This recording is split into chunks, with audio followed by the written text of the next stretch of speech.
Adab suami istri. Syekh Penasham menuturkan dalam nashamnya, setiap keadaan, selain keadaan yang telah disebutkan, diperbolehkan dalam bersenggama dengan istri, maka coba lakukan.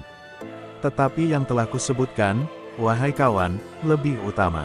Pendapat lain mengatakan, bahkan dari arah belakang istri pun diperbolehkan. Yakni pada suatu tempat di mana istri berlutut di atas tikar, jangan kamu tinggal cara tersebut. Yang dimaksud Syekh Penasham, bahwa senggama dapat dilakukan pada setiap keadaan dan dengan cara yang mungkin dapat dilakukan, selain cara yang diungkapkan oleh Syekh Penasham berikut ini, jauhilah bersenggama sambil berdiri. Hal itu berdasarkan firman Allah Subhanahu wa Ta'ala, maka datangilah tanah tempat bercocok tanammu itu bagaimana saja kamu kehendaki.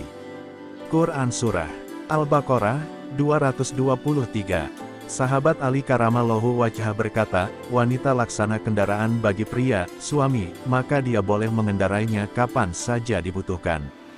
Akan tetapi, cara yang disunahkan adalah cara-cara yang telah diterangkan.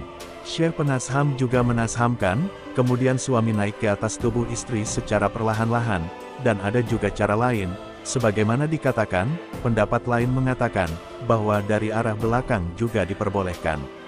Rasulullah Shallallahu Alaihi Wasallam bersabda, tidak apa-apa melakukan senggama dari arah belakang istri, apabila senggama itu tertuju hanya pada satu lubang. Adapun yang dimaksud satu lubang adalah vagina, farji. Selanjutnya Syekh Penasham menerangkan posisi bersenggama yang sebaiknya dihindari, yang diungkapkan dalam bait-bait berikut. Jauhilah bersenggama dengan cara berdiri, cara duduk, ambillah keterangan saya yang berurutan ini. Kemudian dengan posisi miring, jauhilah, karena bisa menyebabkan pantat sakit. Ambillah kenyataan ini, cara istri di atas Anda, jauhilah, wahai kawan, karena bisa menyebabkan sakit pada saluran kencing, dan dengarkanlah. Syekh Penasham menjelaskan tentang cara-cara bersenggama yang sebaiknya dijauhi, antara lain. 1. Bersenggama dengan cara berdiri, sebab, cara ini akan menyebabkan lemahnya ginjal, sakit perut, dan sakit pada mafasil persendian. 2. Bersenggama dengan cara duduk, sebab cara ini akan menyebabkan sakit pada ginjal, sakit perut, dan sakit pada urat-urat. Juga dapat mengakibatkan luka yang bernanah. 3. Bersenggama dengan posisi miring. Cara ini dapat menyebabkan sakit pada pantat. 4. Bersenggama dengan cara istri memegang peranan dalam mengendalikan persenggamaan, sementara suami hanya mengikuti pasif. Yakni istri berada di atas suami. Sebab cara ini dapat mengakibatkan sakit pada saluran kencing suami.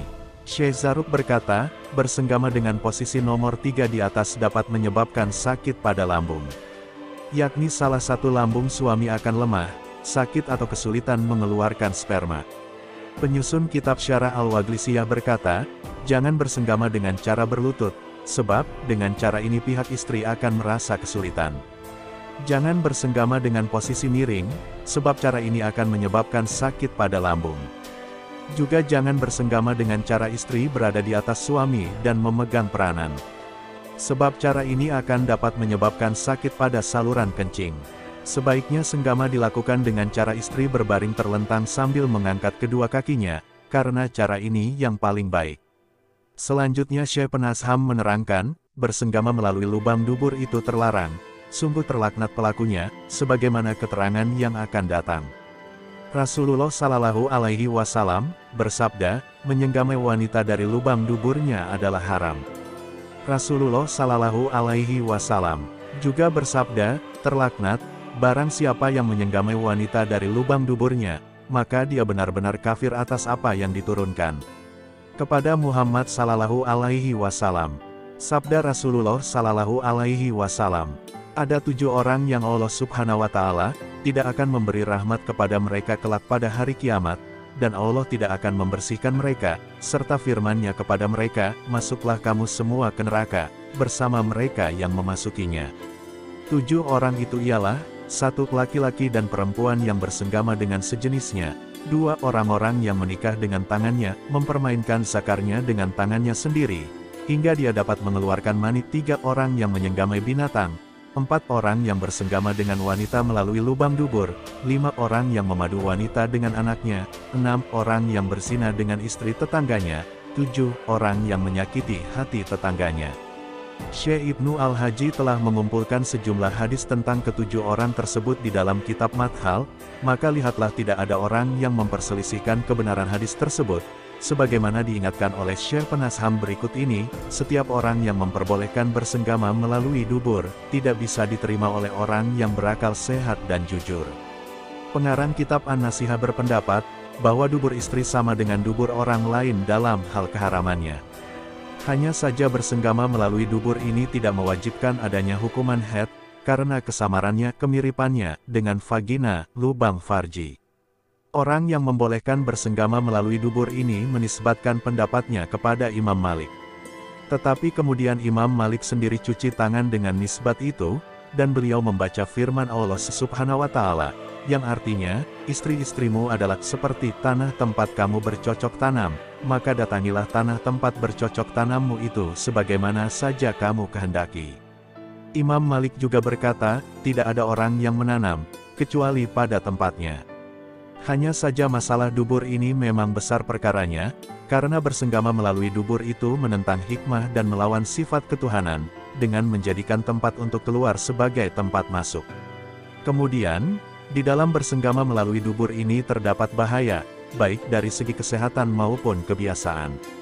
Dikisahkan dari Syekh Abdurrahim bin Qasim, bahwa ada seorang polisi kota Madinah datang menghadap Imam Malik dan bertanya tentang laki-laki yang dilaporkan kepadanya, bahwa dia telah bersenggama dengan istrinya melalui lubang dubur. Maka Imam Malik berkata, saya berpendapat, bahwa sebaiknya orang itu dipukul hingga merasa sakit. Apabila ia mengulangi perbuatannya itu, maka pisahkanlah keduanya. Adapun bersenang-senang dengan bagian luar dubur diperbolehkan. Akan tetapi, hal itu sebaiknya dihindari karena khawatir hal itu akan membangkitkan nafsu sang istri untuk minta disetubuhi duburnya. Diperbolehkan bersenang-senang dengan bagian luar dubur tersebut sama dengan diperbolehkannya bersenang-senang dengan kedua paha istri atau semisalnya, ketika istri sedang haid atau nifas. Syekh Penasham mengingatkan sebagai berikut, bersenang-senang dengan paha diperbolehkan, wahai kawan, atau semisalnya, hati-hati agar kamu terjaga dari kejelekan. Kemudian yang dibahas Syekh Penasham tentang diperbolehkannya bersenang-senang dengan paha di luar vagina, ini adalah pendapat Imam Ashbaq, dan pendapat ini berbeda dengan pendapat yang masyhur, sebagaimana yang dijelaskan pengarang kitab Mukhtasar. Haid menjadi penghalang sahnya salat dan puasa, serta haramnya bersenggama pada vagina atau bersenang-senang dengan bagian tubuh yang ada di balik kain, misalnya dengan cara menjepit zakar dengan kedua paha istri, yang antara paha dan zakar itu tidak ada penghalang karena dikhawatirkan akan diteruskan dengan menyetubuhinya. Dengan demikian, yang dimaksudkan dalam larangan tersebut adalah semata-mata untuk menutup perantara. Semoga bermanfaat. Assalamualaikum warahmatullahi wabarakatuh.